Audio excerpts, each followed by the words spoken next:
වෙනස්කමක් නැතිව මේ පවත්වාගෙන අනේකට බාධා කරන්න හදන උපක්‍රම හා වැඩපිළිවෙළවල් කියලා මට හිතුණා.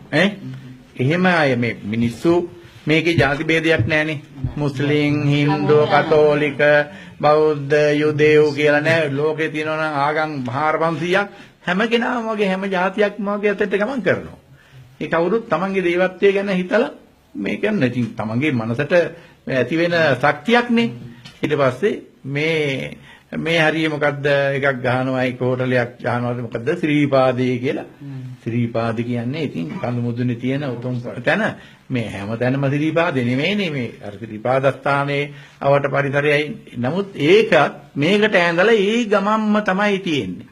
මම දෙන්නෙකුට තුන් දෙනෙකුට කිව්වා එහෙනම් මේ මස්කෙලිය නගරේ ඔක්කොම අපේ කවුද කඩවල වල ඉන්නේ කොහොම එක ජාතියකයි නෙවෙයිනේ හැම ජාතියකමයි ඉන්නවා වෙලදාම ඉන්නේ ඒගොල්ලෝ. ඉතින් මේකට එහෙම තියෙනවා හෙලිකොප්ටර් වලින් එනවා මේ කියලා මෙතුමේ කියන්නත් ඇහුවයි කිව්වා ඊ අපේ දිසාපතිතුමා. ඊළඟට සිරිපාදෙන් මේ ඉඩම් දීලායි කියලා. සිරිපාදේ කොයිද මට දෙන්නේ ඉඩම්? සිරිපාදේ ඉඩම් නැහැ දෙන්න. මේ ඔය පුජ්‍යලික මිනිස්සුන්ගේ ඉඩ කඩන් දීපල. ඒවා මොනවා හරි මේ මිනිස්සු අතරේ වෙන ඒවට අපිට බලපෑම් කරන්න බෑ.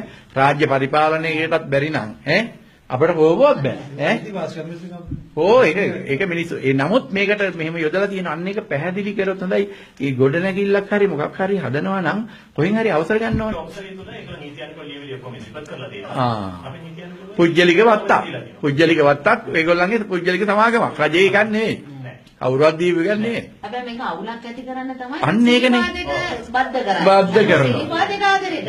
මොන මම එදා කිව්වා මේ වැලි ඇටයක් ගෙනියන්න වැලි ඇටයක් ගල් ගැටයක් උඩහට ගෙනියන්න ආපෙ නැතිව මේ රකින්න හදන්න. ඉතින් මේ ආමුදාවයි සිවිල් එකයි පොලිසියයි අන්තර්ජාලේ පුරාම මේ සිරිපාදේ නමත් එක්කම තමයි දාලා තියෙන්නේ. ඔව් එහෙම තමයි. ආන්න ඒකනේ. ඒක තමයි. තව තිබුණා ඒක දාලා තිබ්බා හදේ වෙනකොට මේකට අපේ රටේ ඉන්න ජනාධිපතිතුමත් සම්බන්ධයි. ඔව්. ඒකත් හරි නෑ නේද? ඒක නෑ. ඔව් ඒ වාරි නෑ. ගල් වල පිටියන හඳයි තරුවයි ගහගෙන ගියා කියලා බ්ලොක් එකක් ගහගෙන ගිහලා තියනවා කියලා අන්තර්ජාලය කරා නෑ කියපු ඒව කියන එකමයි දාන එකමයි මං කියන්නේ එකා කියලා කියන්නේ ඒකමයි ඔය ඔක්කොම කරන්නේ. අපේ රාජ්‍ය නිලධාරීන්ටත් ශ්‍රීපාදයටත් මහානායක හඳුනන්ටත් ජනාධිපතිතුමාටත් අගමැතිතුමාටත් ගැන කියනවා.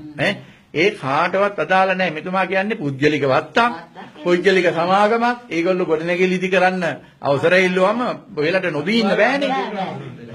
ඔව් ඒක අන්න ඒක අපිට පැහැදිලි කරගත්ත එක හරි හොඳයි.